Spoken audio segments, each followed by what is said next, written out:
bread on their credit cards to be repaid later if they can, along with the big interest charges that come with that. But hey, while military families and government workers may be deeply stressed, at least life is getting better every day for Senate Democrats. Mr. President, I could at least understand a little bit more where Democrats are coming from if Republicans were asking them to swallow a lot of new Republican policies to reopen the government. But Republicans aren't asking Democrats for anything. We're not asking them to support any new Republican policies. We're not asking them to swallow any partisan policy riders. We have put forward, and the House has passed, a clean, nonpartisan CR. That's the bill Democrats are rejecting. And by the way, you certainly don't have to take my word for it that we put forward a clean bill. Here's what one mainstream news publication said last week, and I quote, "It's important to note that Democrats instigated this shutdown. They rejected a clean funding proposal and demanded significant and expensive health care policy changes in exchange for their votes," end quote. It's important to note that Democrats instigated this shutdown. They rejected a clean funding proposal and demanded significant and expensive health care policy changes in exchange for their votes, end quote. Yeah, that pretty much captures it right there in a nutshell, Mr. President. Now, Democrats like to whine that Republicans aren't negotiating, but negotiation, Mr. President, is what you do when each side has a list of demands and you need to meet in the middle. Republicans, as I and a lot of other people have pointed out, haven't put forward any demands. Only Democrats have made demands. And by the way, very expensive demands. And they've taken government funding hostage in an attempt to force through their partisan measures. Mr. President, I remember when Democrats used to care about the effects of a government shutdown. In fact, I could fill a whole speech, many speeches actually, with quotes from Democrats talking about how terrible shutdowns are. I used to think they were sincere in those opinions, but it's become abundantly clear that their previous statements weren't based on principle, but on political advantage. Democrats were against shutdowns when it suited their political purposes, and now that it suits their political purposes, they think, to keep the government closed, now they support shutdowns. I suspect their political calculations are flawed, because after all, 65% of voters think Democrats should reopen the government instead of holding out for their partisan demands. But I guess, Mr. President, Democrats are more worried about gaining the approval of their far-left base than about getting the approval of everyday Americans. Mr. President, it's day 14 of Democrat shutdown. Our economy is losing billions of dollars. Federal workers, including law enforcement officers, are going without pay. Critical government programs are in jeopardy. But hey, at least life is getting better every day for Senate Democrats. Mr. President, I yield the floor, and I suggest the absence of a quorum. Clerk will call the roll. Ms. Alsop-Brooks.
Mr. President. Chair recognizes the Majority Whip. Thank you, Mr. President. I ask unanimous consent that the quorum call be vitiated. Without objection. Thank you, Mr. President. Mr. President, today is day 14 of the Schumer shutdown, and Democrats continue to betray the American people. Let me read some of the headlines I've seen over the last several days. The Military Times writes, military families seek out food assistance during shutdown anxiety. An Axios headline warns that there could be insufficient funds for food stamps. A local New York TV station reports, quote, government shutdowns threatens food access for Long Island's most vulnerable. And the Wall Street Journal reads, thin air traffic staffing spurs delays at U.S. airports. Anxiety, concerns about food, concerns about our airports. These are real-life impacts, Mr. President, of the Schumer shutdown. And the pain is getting worse each and every day. And what does Senator Schumer do? He treats it as a game. A game, Mr. President. Lives are in the balance. He treats it as a game. He bragged about shutting down the government. Bragged about it. It was carefully planned. And in a carefully planned interview with Punchbowl News, he gloated. He said, every day gets better for us. That's what Schumer said. Every day gets better for us. Who is the us? Certainly not the American people. The Washington Post pointed out this is a dangerous political game because, Mr. President, it really matters to the American people, even though it may be just a game being played by the Democrats in this body. You take a look at this and say, whose lives are getting better every day? Certainly not the lives of the men and women in uniform who are worried about their paychecks. They're the ones that protect our country. It's not our Border Patrol agents. Oh, no, it's not getting better for them each and every day, Mr. President. They're busy keeping out illegal immigrants. It's not the air traffic controllers who keep our skies safe. No, it's not getting better for them each and every day. It's not the military families who are lining up at food banks. Oh, no, it's not getting better for them every day, Mr. President. So I ask again, when Chuck Schumer tells the press, every day it's getting better for us, whose lives are getting better by what he is doing and the Democrats are doing to the American people? Whose lives are getting better every day because of the Schumer shutdown? It's not the American people. Mr. President, it's fascinating. You know, we go home on weekends, we talk to people at home. They're concerned about what's happening to their lives during the time of a government shutdown. They're not worried but are concerned about what they see happening here in Washington, where they see the Democrats beholden to the far left, radical, extreme, dangerous, scary wing of the party. Because that's what's happening here in this body. You look across the aisle, we see an entire group of Democrats being held hostage. Who is this group? Well, it's the Marxist, anti-ICE, anti-America wing of the Democrat Party that are controlling the party. The us, the minority leader is talking about, are them. That's who he's talking about. They're running the Democrat Party right now. And in the process, they're running our country into the ground. In the same interview that Senator Schumer gave last week to Punchbowl News when he said it's getting better for them, every day it's getting better for them, he also said, and admitted, he said, we thought about this long in advance. The far left wing of the party, long in advance, planned for this shutdown. And they did it with Chuck Schumer in his office. They organized a war room. They orchestrated this shutdown that brought all of this pain on the American people. The minority leader handed the reins to that far left wing, and now they're the ones riding the stagecoach. And they're driving the stagecoach over the cliff. And it's a mistake, and it's an error, and it's hurting the American people, and they don't seem to care because they're treating it as a game, even though it's a dangerous game, as the Washington Post points out. So what does all this mean in this big political game? Well, there's one person who's really trying to save their own hide, and we know that that's the minority leader, especially as we get closer to this radical rally that's scheduled in Washington on October 18th. Democrats don't want to disappoint the radicals who are descending upon this city next weekend. This is the far-left activist group. It's called Indivisible. You may have heard of it, Mr. President. This is what one of the organizers of the radical rally had to say. He said the head of the group clearly exposed their threat to the minority leader. He said millions will be out there cheering on, or they'll be calling for new leadership. And they're controlling the party. They're calling the tune, and we see the Democrats dance, not for the American people, but for the far left wing of their party. And they're holding the reins. They're telling the minority leader, you keep this shutdown going, or you pack up your office and leave. They don't seem to care that the American people are suffering. Not one bit. What we see is a minority leader playing politics and choosing politics as a game over doing what's right for the American people. And the Democrats are playing a dangerous game, and it's hurting all of us.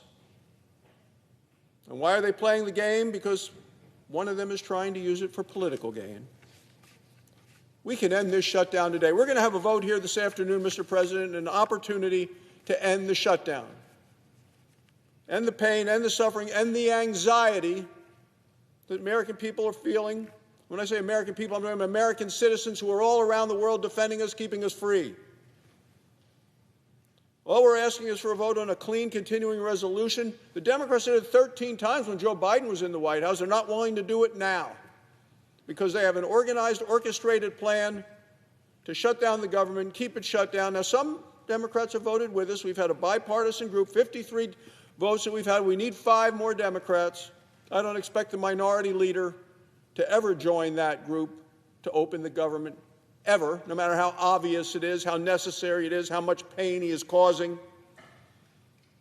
But that's what we have and we're facing today, and we have a chance just this afternoon, Mr. President, 5:30 this afternoon, on a vote of this body to pick up and pass a bipartisan bill, continuing resolution, that they've done 13 times in the House and the Senate when Joe Biden was president.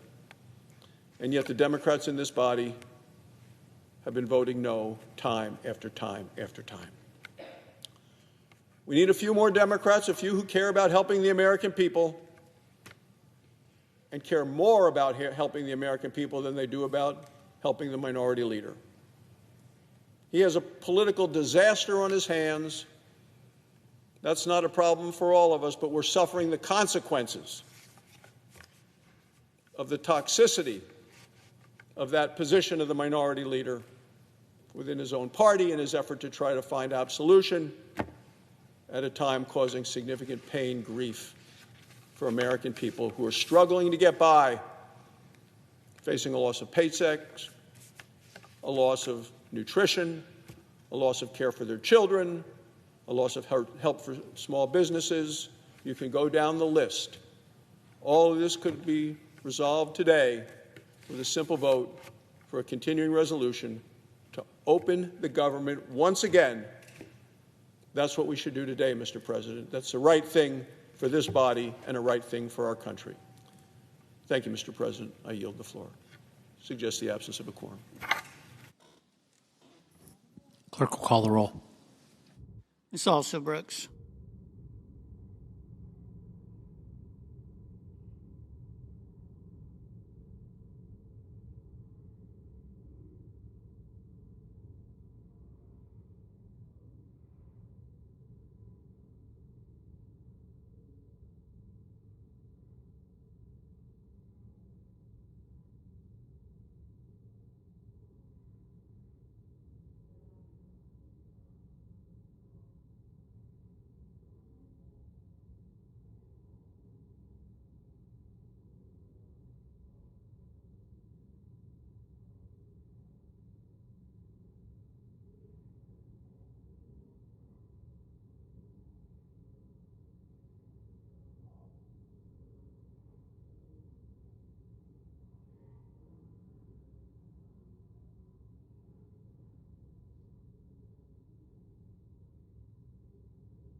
And I ask unanimous consent the quorum be dispensed with. Without objection. So, Mr. President, I'd like to begin today by underscoring some really wonderful news. Yesterday, the last living hostages brutally held by the vicious Hamas organization were released. And now they are back home, finally, with their loved ones. This is an immense, overwhelming sigh of relief for everyone. I commend the enormous advocacy of the tireless hostage families and all who helped make this moment happen. Over the last 2 years, I've gotten to know many of these hostage families well. I've been inspired by their strength and their courage and their persistence. They never gave up. They were here all the time in bringing their loved ones home. And now, after so long, so much pain, so many sleepless nights, it warms my heart to see the joyous images of those families and many others reuniting with their loved ones. But as we all know, there's still a whole lot of work to be done. I remain fully committed to bringing home the remains of all the hostages who have died in captivity, essential in Jewish law and Jewish burial, including the remains of my two constituents, Omer Nutra and Itai Hen. Hirsch Goldberg, Poland's mother Rachel, reminded us of the beautiful Jewish teaching during Sukkot that sums up this moment so fiercely. She said, "There's a time to sob, and there's a time to dance, and we have to do both right now." Of course, they lost their loved one. They lost their child. This ceasefire represents a real opportunity to finally ensure a lasting end to this painful war, to surge humanitarian assistance and relief to the suffering Palestinians in Gaza, to make progress on negotiations for stability and governance in Gaza, to ensure this is more than just a temporary ceasefire. And finally, to build a lasting peace ultimately through a two-state solution. For the last year on this floor, I told both the Trump administration, the Netanyahu administration, and everybody else that the best and only long-term solution to ultimate long-term peace in the Middle East is a two-state solution. Well, now there's a potential opening to get that, and everyone involved must move in that direction, even if we have to move mountains. It ensures security, prosperity, and dignity for Israelis and Palestinians alike. Only then will a true peace be realized. On Argentina, if Americans want to know just how little Donald Trump seems to care about their health care, look at what he's doing today in the Oval Office. As we speak, the administration is approving $20 billion in taxpayer dollars to bail out Argentina in the middle of a shutdown. I have just one question. If this administration has $20 billion to spare for a MAGA-friendly foreign government, how can they say we don't have the money to lower health care costs here at home? The overwhelming majority of Americans say we need help with our health care, and they're busy spending $20 billion because Trump seems to really like the leader of Argentina. They're both sort of MAGA types. The administration is giving this money away to help Argentina's hard-right president in his election, where his party is in serious trouble.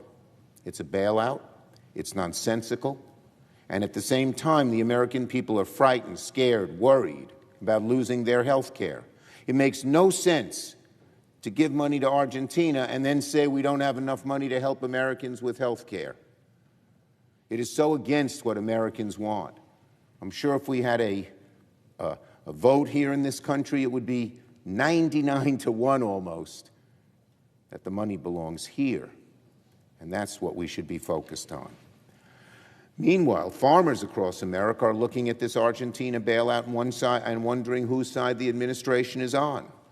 It's been a devastating year for our soybean farmers because this administration has bungled trade talks with Beijing, and as a consequence, they've killed our soybean exports to that country. Now China is looking precisely to Argentina to cut new soybean deals, while our farmers at home suffer backbreaking losses. And on top of all that, you mean to tell me the administration's fine sending $20 billion of taxpayer dollars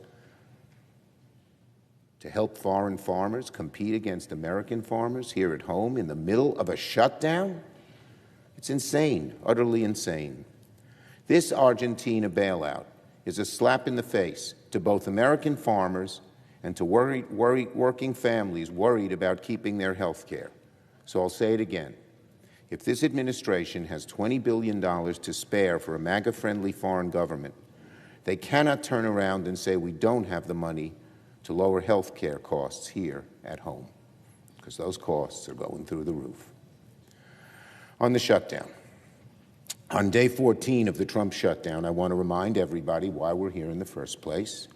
Democrats have made it very clear, day in, day out, we want to open the government and have a serious negotiation to fix the health care premium crisis that is set to wallop the American people. Nearly everyone agrees that looming ACA premium hikes is a devastating problem. The public knows it, we Democrats know it, the White House privately knows it, and even many Republicans here in Congress know it. They admit it. And yet, Republicans remain dug in and insist there's nothing to negotiate when it comes to health care, that they won't even sit down and talk with Democrats about it. That makes no sense. That's not the way we always get our CRs done. The Republican leader has now scheduled 7 votes on the Republican partisan CR, and it has failed to secure enough votes to pass this chamber each time. That means, like it or not, the Republican leader needs to work with Democrats in a bipartisan way to reopen the government, just as we did when we passed 13 CRs when I was majority leader. Last week, we saw what happens when Republicans choose to work with Democrats in a serious way. We passed the NDAA the National Defense Bill, with a strong bipartisan vote. We need the same enthusiasm from Republicans that we saw in the NDA here in the health care issue. And of course, the biggest roadblock right now to reopening the government is the Speaker of the House. The Speaker has now kept Congress on vacation for 3 weeks. It's just incredible. Government workers must work without getting paid. House Republicans get paid without working. Johnson continues to insist there is nothing to negotiate. But I want to make one point very clear. Republican leaders can say all they want, there's nothing to negotiate. But if Republicans don't change course, then very soon 20 million Americans are going to face financial catastrophe when their health care premiums go through the roof. And many more Americans will face it than the 20 million, but 20 million are right on the front lines here because of the ACA. That is reality Republicans can't make disappear by just digging in. The ACA premium crisis is not a fix-it-later issue, but rather a fix-it-now issue, because open enrollment starts in less than a month. And window shopping has already begun in several states where people have the awful choice. Should I go without health care altogether with my family? What if my kid or my spouse or myself gets sick? Or should I cut back on almost everything else because I need to pay huge increases in my health care insurance? So Republicans may think they can dig in until the next ice age, but a fork in the road is coming their way whether they like it or not. Either work with Democrats to fix ACA premiums or sit by as 20 million Americans pay thousands of dollars more out of pocket.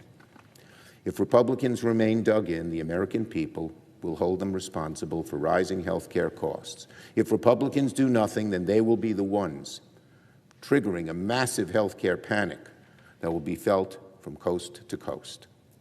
This is a non-negotiable fact. Democrats want to avoid reaching that point. We want to work in a serious way with our Republican colleagues and with President Trump to diffuse this health care crisis before it starts. But we're running out of time. Now, I want to close by speaking briefly on an extremely disturbing report I just read in Politico. Earlier today, Politico published a story purporting to show thousands of private messages containing racist, sexist, and violent comments from young Republican leaders across the country. The leaked conversations are revolting. They make you want to throw up. They include comments supposedly from young Republican leaders saying things like, quote, "I love Hitler." Can you believe it? They include gas chamber jokes. How sick. They include racist obscenities, including the N-word. They include jokes about sexual assault. Many of these individuals who have allegedly made these comments have positions of leadership in the Young Republican organization. It's hard to believe. You can't make this up. And it's awful. It's revolting. It's disgusting. It's obnoxious. It's the kind of garbage the worst kinds of people say when they think no one is watching. If this report is accurate, every single Republican leader, from President Trump on down, including every Republican senator, including the Republican National Committee, ought to condemn these comments swiftly and unequivocally. And the people should no longer have any position of power in any Republican organization. People who said it. At this delicate political moment, Mr. President, party leaders of all sides have an obligation to speak out against this kind of violent and vile rhetoric. Republicans, leaders cannot be silent if these sickening reports are true. I yield the floor.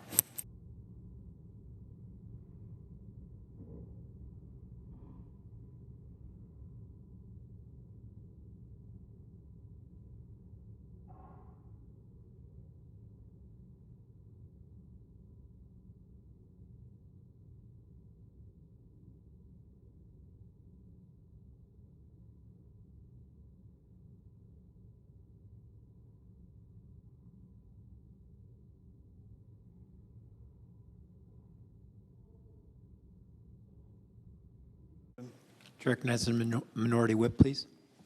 Mr. President, last Friday, Senator Tammy Duckworth, my colleague from Illinois, and I went back home to Illinois to Broadview, which is a suburb of the city of Chicago.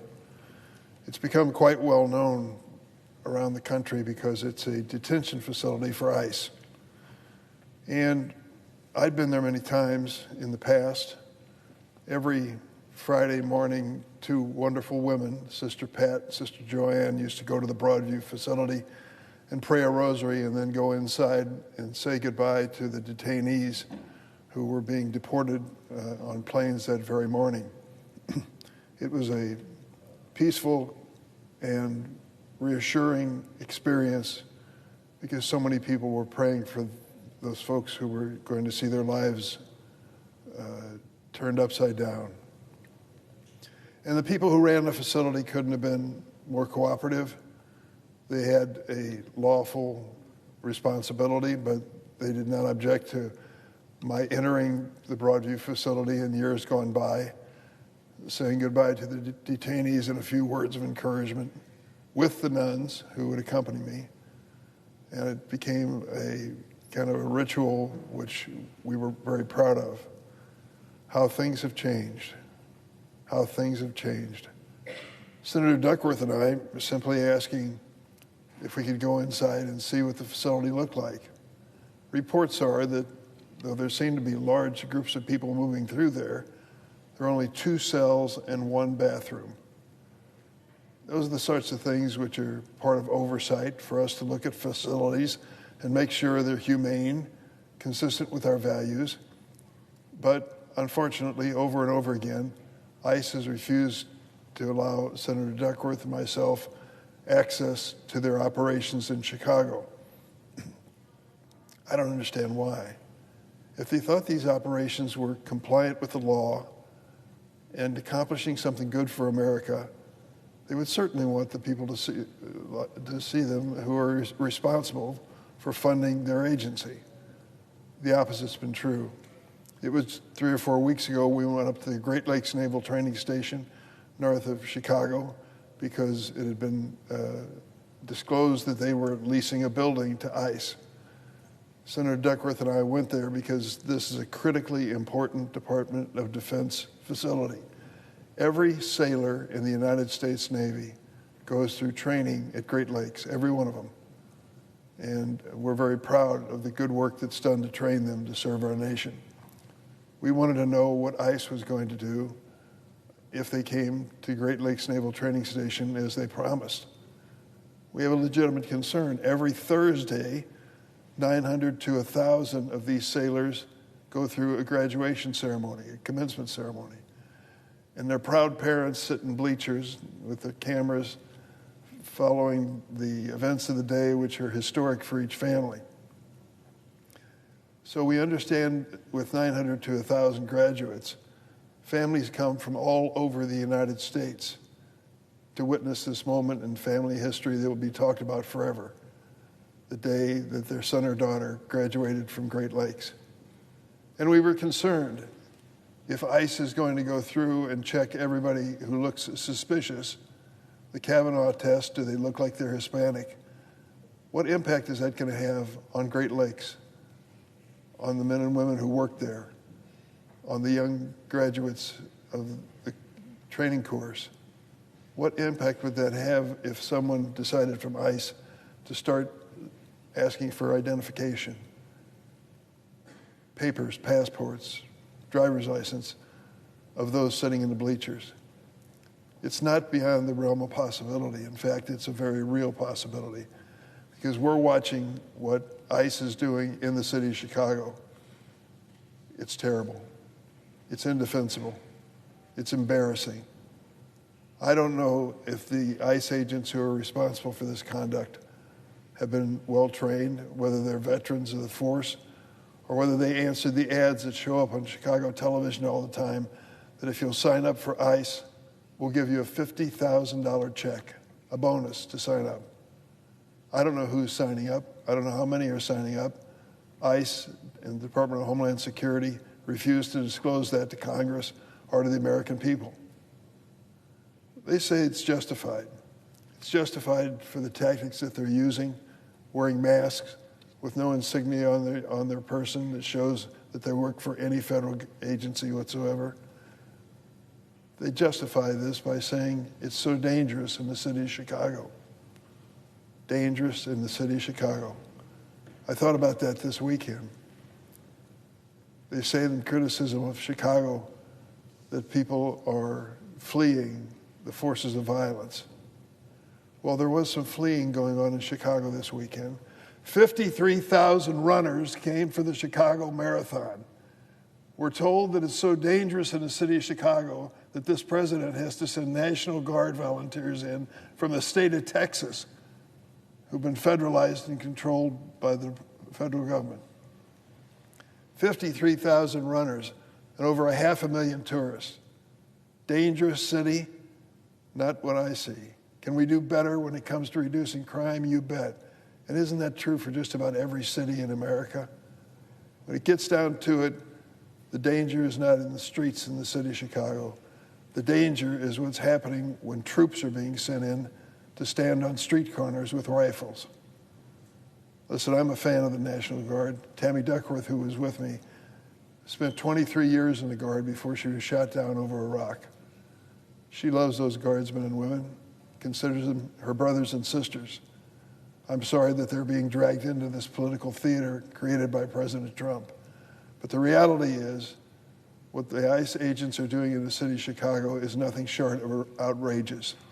Innocent people involved in peaceful, constitutional, legal conduct are being assaulted by these officers. We live in an age of cell phones and videos. This is not something that we're making up. It's on the news every night. And the people of Chicago resent it, and they should, and I join them in that feeling. Yes, follow the law, but to abuse people who are simply there to protest the presence of these ICE forces, that is guaranteed acceptable and legal by our Constitution. Article 1 of the Bill of Rights makes that very clear. So we left water for the volunteers who were there and those who were participating. We asked to go into the Broadview facility, and once again we were turned down. And we're doing our best to make sure we continue to keep an eye on what's happening. Restaurants in Chicago feel that the ICE agents are making things worse, not better. They've started putting notices on the windows and doors and entries to some restaurants that ICE agents are not welcome, and for good reason. When ICE shows up, people know it. Word spreads quickly, and people flee and hide for fear what's going to happen to them. That's the reality of the strategy in Chicago, and it's a strategy which has to come to an end and should very soon. If these men and women who are representing our government and ICE are proud of what they're going to do, let's have full disclosure.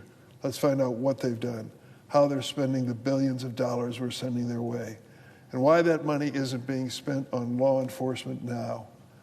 If you want to help reduce crime and violent crime and murder, work with the police and law enforcement. But no, that's not what the administration wants to do. They want their own show. They want their own theater. I've tried to visit these facilities many times. Once again, I was disappointed this last Friday. But that's not the end of my effort. As long as I'm serving in this capacity, I will accept my constitutional responsibility to watch how the money is being spent. On Saturday, I spoke to peaceful protesters who've been demonstrating in Broadview for weeks. I went to St. Eulalia Church, which is just on the outskirts of Chicago, near Broadview. Hundreds of people showed up at that church to begin a procession, a holy procession, to the Broadview facility and ask if they could be allowed to go in. If not, if they could distribute communion among the demonstrators as well as law enforcement who were there. It was a peaceful demonstration, and I was proud to be part of it. It was an effort to bring to light publicly what is going on and to make it clear that Chicago is not a dangerous city, and the presence of troops sent by this president and this administration was totally unnecessary. Protesters facing tear gas and pepper spray from DHS are not making this America any safer or Chicago any safer. Hundreds of people have rallied outside the ICE facility in Broadview, peacefully protesting. Are some arrested? Yes. Last Friday, of the hundreds who came there, how many were arrested? 4. 4. Does that seem like a situation where you want to call in the National Guard from Texas? And to think that the president claims that using federal military force will improve the situation, the reality is the opposite is true. While the Guard is in Illinois now, it could be in your state next. It could be your family taken from their homes and their beds in the middle of the night in a violent raid, as happened on September the 30th in the 2200 block of South Shore. And while I will continue to do everything in my power to push back on the president's military intrusion into our cities, I implore my Republican colleagues to stop and reflect what's happening. Reflect on the deployment of troops into states which are not asking for help at all and don't need it. This is an illegal, unconstitutional power grab by the president, determined to consolidate his power and stifle any consent. It does not make America safer. Mr. President, on a separate topic, the phrase cura personalis is the lodestar of Jesuit education. It means care of the whole person, and it emphasizes the need for teachers to cultivate not just a person's mind, but their spirit as well. No one embodied this ethos better than Sister Jean Dolores Schmidt. It is with a heavy heart that I share the news of her passing. For more than half a century, Sister Jean shared her faith with her community in Chicago. She was a teacher, professor at Mundelein College before it affiliated with Loyola, and she became an academic advisor. She's famous on the basketball scene. Basketball fans might remember Sister Jean as the de facto chaplain and mascot of the Loyola Ramblers of the city of Chicago. Her cheers were louder than anyone else in the arena. She helped lead the Ramblers to the Final Four in 2018. Mr. President, she was a wonderful person, and it was my good fortune to get to know her. Students at Loyola remember her as the person who always kept her office door open, a symbol of her constant willingness to take care of students, the whole person. In her pregame prayers with the team, Sister Jean would ask for God's grace in one sentence and give coaching advice to individual players in the next. She was more than a loyal fan and a coach. She was Loyola's spiritual captain. I had the great fortune of working with former President Biden to obtain a presidential proclamation to honor Sister Jean and the thousands of lives that she touched. In thinking of her passing, I am reminded of Job 14, paragraph 7. This passage speaks of a tree that was cut down and reminds us that it may one day grow again. While Sister Jean is no longer with us, her legacy of kindness and grace will continue to push others to serve, just as she did for her entire life. Her tender branch will sprout once more, embodied in those who choose faith, service, and love. Sister Jean will be dearly missed. I yield the floor.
Mr. President.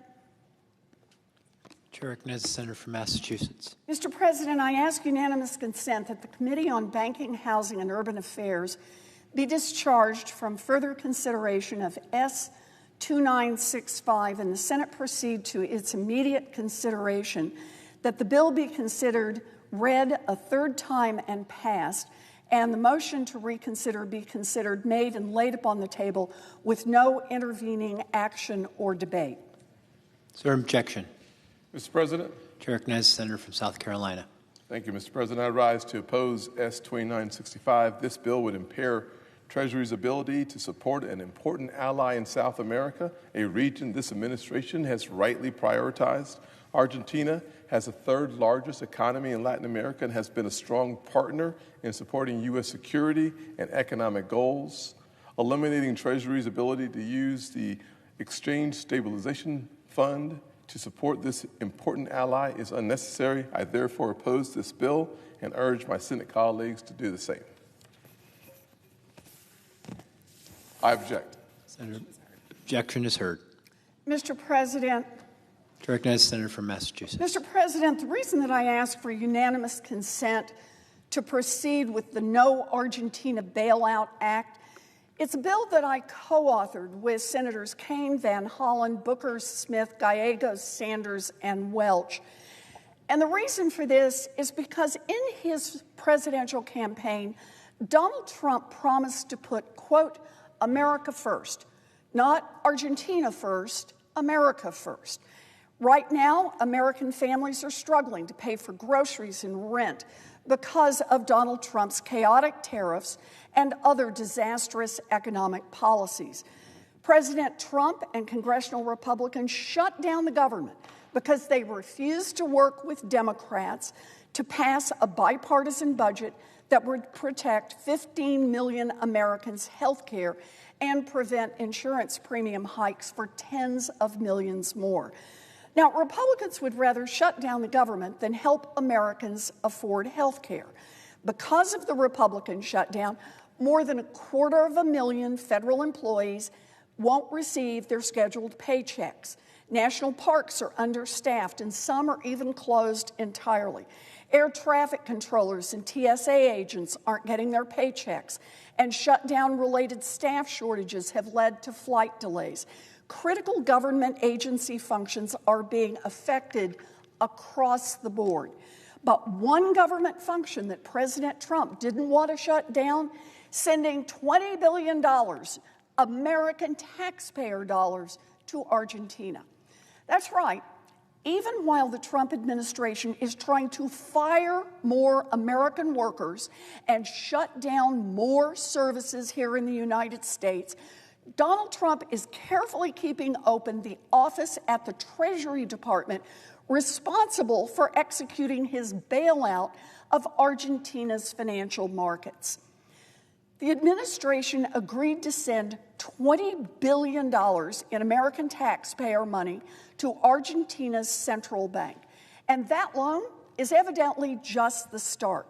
Secretary Bessent also revealed that Treasury started purchasing Argentine pesos directly and promised that, going forward, Treasury would do whatever it takes to keep Argentina's financial markets afloat, including buying up the country's debt.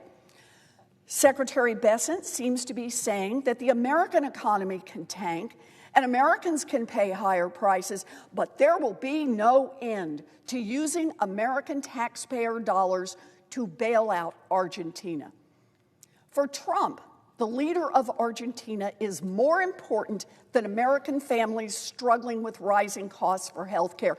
This is a bitter blow, but for American farmers, the story is even worse. For months now, American farmers, particularly American soybean farmers, have been suffering under the weight of Trump's sweeping tariffs.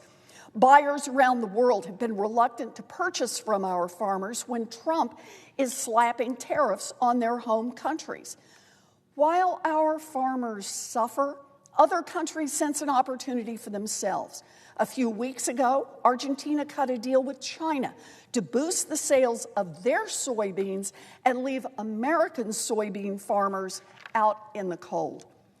After Argentina took those actions, after Argentina cut a deal to take the legs out from underneath American farmers, Trump authorized a $20 billion bailout for Argentina. This development is so terrible for American farmers and so embarrassing that the Treasury Secretary was caught looking at frantic texts from President Trump's own Agriculture Secretary complaining that the U.S. is bailing out a country that cozied up to China at the expense of American farmers. So why is Donald Trump backpedaling on America first to make it Argentina first? Because Donald Trump's personal friend, close political ally, and, quote, favorite president, Argentine President Javier Milei, is facing a critical midterm election in the coming weeks, and he is in trouble.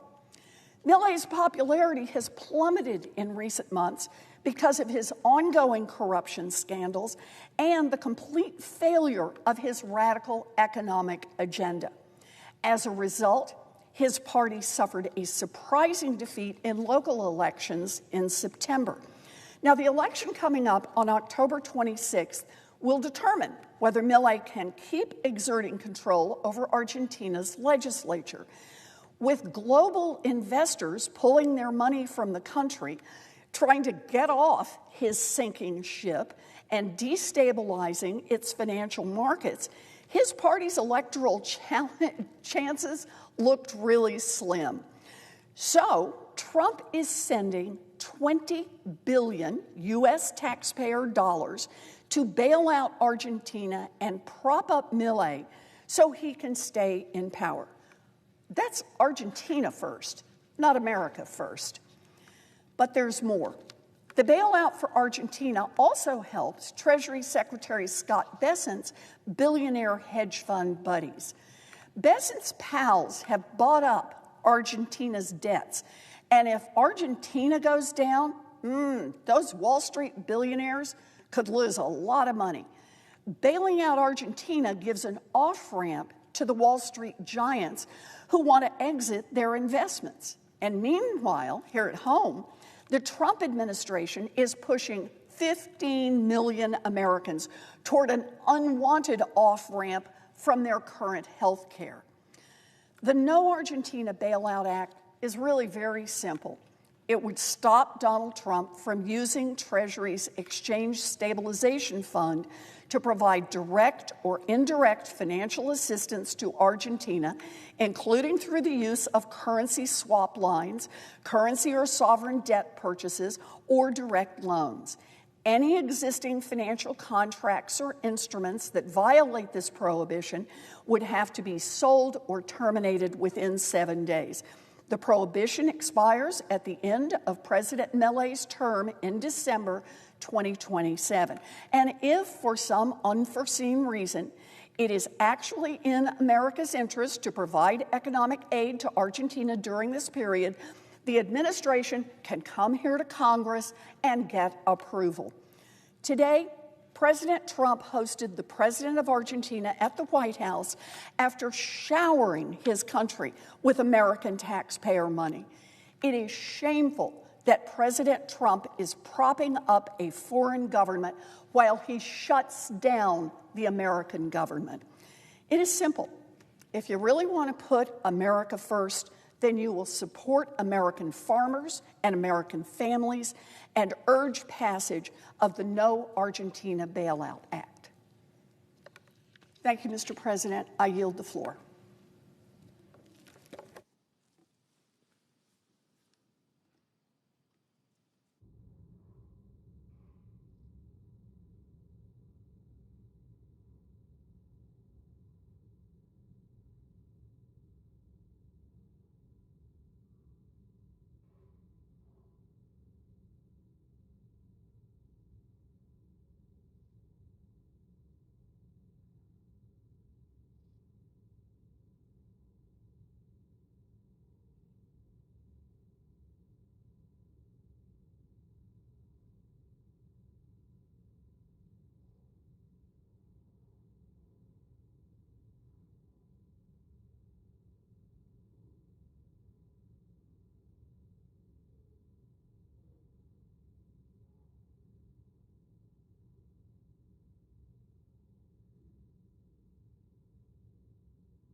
President, Senator from Arkansas.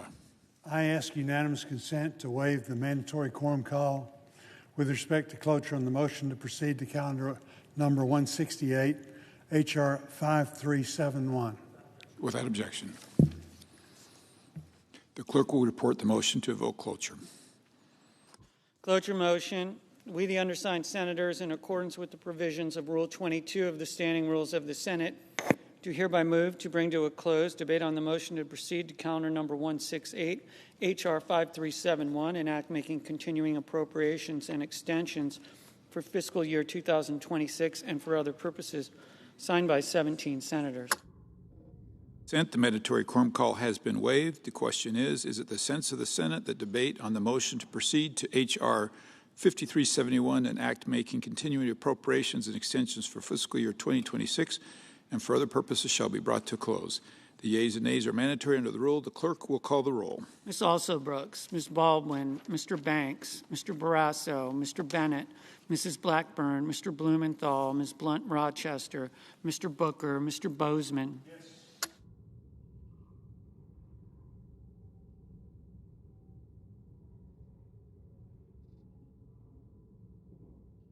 Mrs. Britt.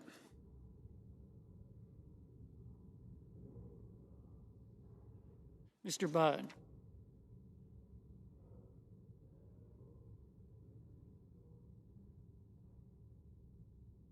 Ms. Cantwell.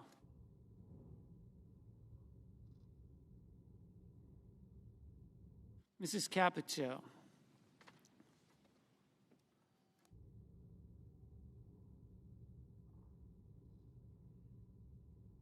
Mr. Cassidy. Ms. Collins. Mr. Coons. Mr. Cornyn. Ms. Cortez Masto.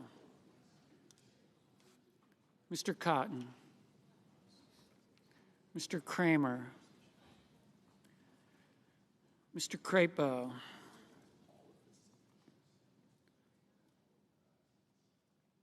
Mr. Cruz. Mr. Curtis.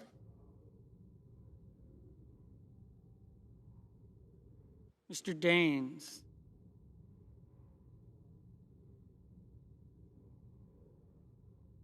Ms. Duckworth.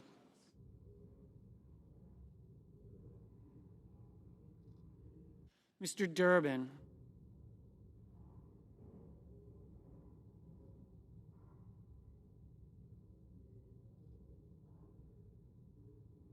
Ms. Ernst.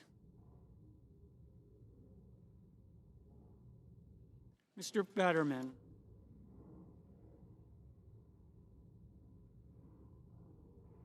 Mrs. Fisher. Mr. Gallego. Mrs. Gillibrand.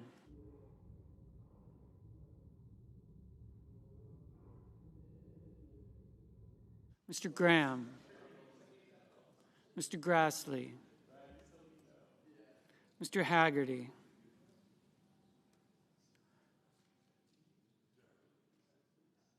Ms. Hassan.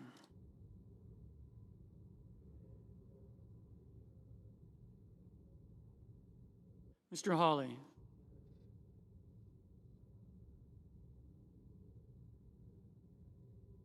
Mr. Heinrich. Mr. Hickenlooper.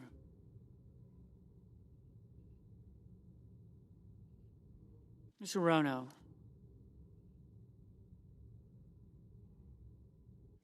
Mr. Hoven.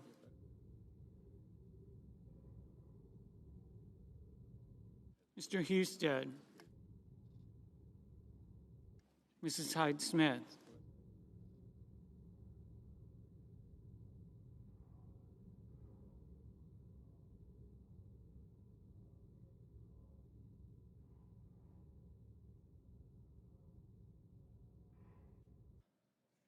Mr. Johnson, Mr. Justice, Mr. Kane, Mr. Kelly, Mr. Kennedy, Mr. Kim, Mr. King, Ms. Klobuchar,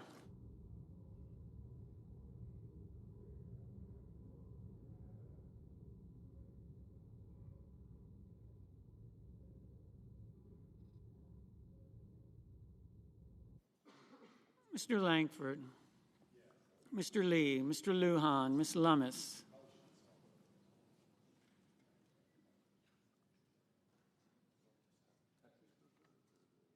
Mr. Markey, Mr. Marshall, Mr. McConnell, Mr. McCormick, Mr. Merkley, Mrs. Moody, Mr. Moran, Mr. Moreno, Mr. Mullen, Ms. Murkowski, Mr. Murphy, Mrs. Murray.